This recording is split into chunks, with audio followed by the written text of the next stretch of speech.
Ladies and gentlemen, welcome aboard Delta Airlines Flight 707 bound for Detroit, Michigan. Today's flight from Baghdad, Iraq will be approximately 17 hours. Following takeoff, please make sure your seatbelt is fastened and you refrain from using electronic devices.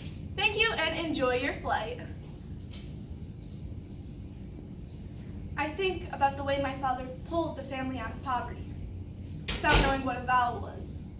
And my mother raised 4 children without being able to construct a perfect sentence in English. A discombobulated couple landed in the New World with hopes that left the bitter taste of rejection in their mouth. No family, no friends, just man and wife. 2 university degrees that meant nothing. 1 mother tongue that was broken now. 1 swollen belly with a baby inside. A father worried about jobs and rent, because no matter what, this baby was coming. And they thought to themselves for a split second, was it worth it? Was it worth it to put all of our money into the dream of a country that was swallowing us whole? And Papa looks at his woman's eyes and sees the loneliness living where the iris was. Wants to give her a home in a country that has the word visitor wrapped around their tongue. On their wedding day, she left an entire village to be his wife. And now, she's left an entire country to be a warrior. And when the winter came, they had nothing but the heat of their own bodies to keep the coldness out. And like 2 brackets, they face one another to hold the dearest parts of them, their children, close. When I was 7 years old, my father, mother, older brother, and I came to the United States to have an opportunity at a new life.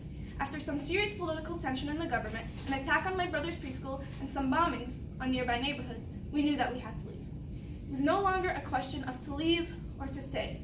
It was now a question of to live or to die. So we left Iraq to escape the upcoming war. From the day we got here in 2011 until now, my parents have been working extremely hard to provide my older brother and I with opportunities that they never had. Take a ride with me to discover the journey of what it's like to be an immigrant in America. Through the poems Broken English by Rupi Kaur, Immigrant Can't Write Poetry by Wang Ping, and My Tongue is Divided into Two by Kike Aviles, a poetry program. They turned a suitcase full of clothes into a life and regular paycheck to make sure that children of immigrants didn't hate them for being children of immigrants. They worked too hard. You can tell by their hands. Their eyes were begging for sleep, but our mouths were begging to be fed. And that is the most artistic thing that I've ever heard. It is poetry to these ears that hasn't heard what passion sounds like. And my mouth is full of likes and ums when I look at their masterpiece.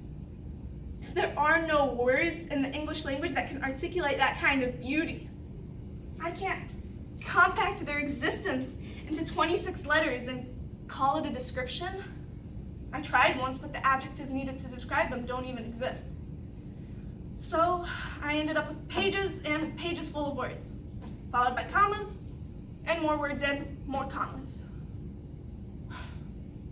Only to realize that there are some things in the world so infinite, they can never use a full stop.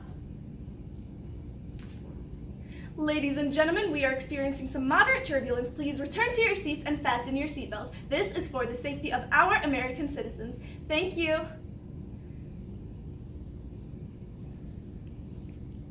I recall a story my mother told me about a conversation she had with a coworker at her first job in America.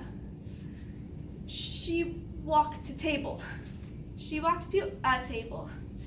She walked to table now. She walks to a table now. What difference it make? What difference does it make? So how dare you? How dare you mock your mother when she opens her mouth and broken English spills out? In nature, no completeness.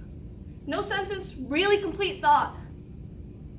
Language, our birthright and curse.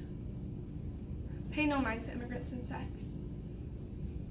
Her accent is thick like honey. Hold it with your life. It is the only thing she has left from home.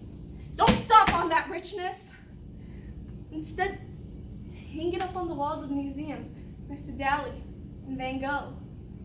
Her life is brilliant and tragic. Kiss the side of her tender cheek. She already knows what it sounds like to have an entire nation laugh while she speaks. She is more than our punctuation and language. We may be able to take pictures and write stories, but she built an entire world for herself. How's that for art? Ladies and gentlemen, we have begun our descent into Detroit, Michigan. Please fasten your seatbelts and refrain from using any portable electronic devices.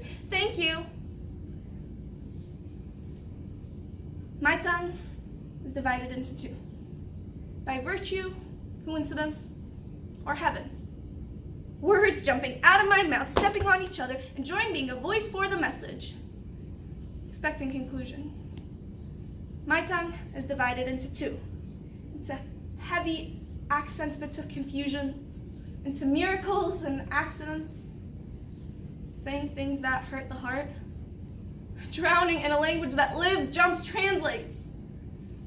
My tongue is divided by nature, by our crazy desire to triumph and conquer. This tongue is cut up into equal pieces. One side wants to curse and sing aloud, while the other side simply wants to ask for water. My tongue is divided into two.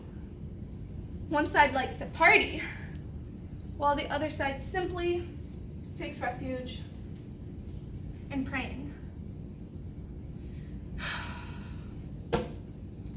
Tongue.